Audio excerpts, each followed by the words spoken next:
எல்லாருக்கும் வணக்கம். இன்றைக்கி சட்டியில் மிளகு பொங்கலுங்க. ஃபஸ்ட்டு ஒலை வச்சுட்டேன்.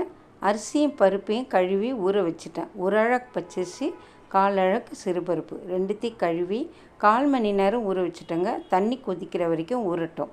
அதுக்கப்புறம் அதுக்கு உண்டான மிளகு 1/2 ஸ்பூன் மிளகு இடித்து வச்சுருக்கேன். அதுக்கப்புறம் 1/2 ஸ்பூன் சீரகம், 1/4 ஸ்பூன் பெருங்காயம், அது பொங்கல் தாளிக்க ரெடி பண்ணி வச்சுருக்கேன். அதுக்கப்புறம் கொட்ஸுக்கு 2 பருப்பும் ஈவனாக போட்டுக்கோங்க. இது ஒரு கப்பு, அது ஒரு கப்பு. 1/4 ஸ்பூன் மஞ்சத்தூள், கட்டி பெருங்காயம் கொஞ்சம் போட்டுருங்க.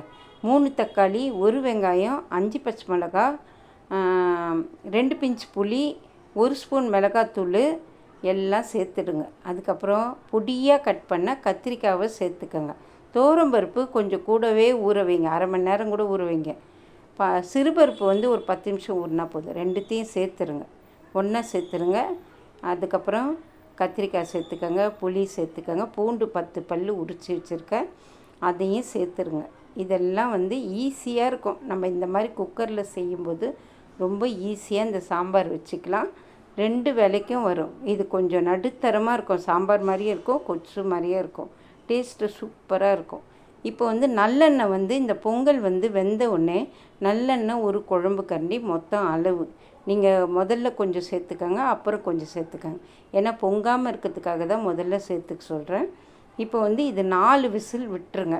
4 விசில் விட்டு நல்லா கடைஞ்சிக்கணும். கத்திரிக்காவே தெரியக்கூடாது. அந்தளவுக்கு பருப்பு, தக்காளி எல்லாமே கடையணும். கடைஞ்சால் தான் டேஸ்ட் கொடுக்கும். இப்போ ஃபஸ்ட்டு பொங்கலை தாளிச்சிடலாம். பொங்கல் ரெடி ஆயிடுச்சு. கல் உப்பு போட்டு நல்லெண்ணெய் ஊற்றி இறக்கிட்டேன். கத்திரிக்காவையும் இறக்கியாச்சு. அதுக்கப்புறம் ஃபஸ்ட்டு பொங்கலை தாளிச்சிக்கலாம். அந்த இடித்து வச்ச மிளகு தூள், இஞ்சி, 2 கொத்து கருவேப்பிலை, பெருங்காயம், சீரகம் எல்லாத்தையும் தாளிச்சாச்சு. ஸ்டவ் நிறுத்திடுங்க. அதுக்கப்புறம் 4 ஸ்பூன் நெய், லாஸ்ட்டாக நெய் ஊற்றுங்க. அந்த நெய் ஸ்மெல்லு ரொம்ப ஃப்ளேவர் சூப்பராக இருக்கும். சிறந்த பொங்கலுங்க. ரொம்ப அருமையாக இருந்தது. அதுவும் சட்டியில் செய்யும்போது சொல்லவா வேணும், இவ்வளோ டேஸ்ட்டாக இருந்தது. இப்போது சாம்பார் தாளிச்சிக்கலாம்.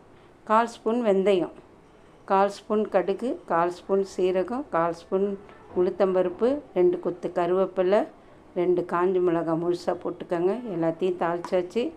இப்போ இதை கடைஞ்சிக்கோங்க. நல்லா கத்திரிக்காய் தெரியக்கூடாது, அந்த அளவுக்கு கடைஞ்சிக்கோங்க. தேவையான அளவு உப்பு சேர்த்துக்கோங்க. ஒரு 1/2 ஸ்பூன் கல் உப்பு சேர்த்துக்கோங்க, சரியாக இருக்கும். இது கொஞ்சம் நடுத்தரமாக சாம்பார் மாதிரி தான் நாங்கள் வச்சுக்கிறது. பூரி, சப்பாத்திக்கு, இட்லி, தோசைக்கு கூட அருமையாக இருக்குதுங்க.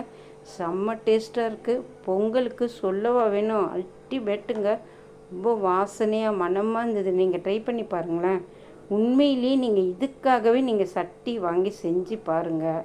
அதுக்கப்புறம் சொல்லுவீங்க, சூப்பர் டேஸ்ட்டு.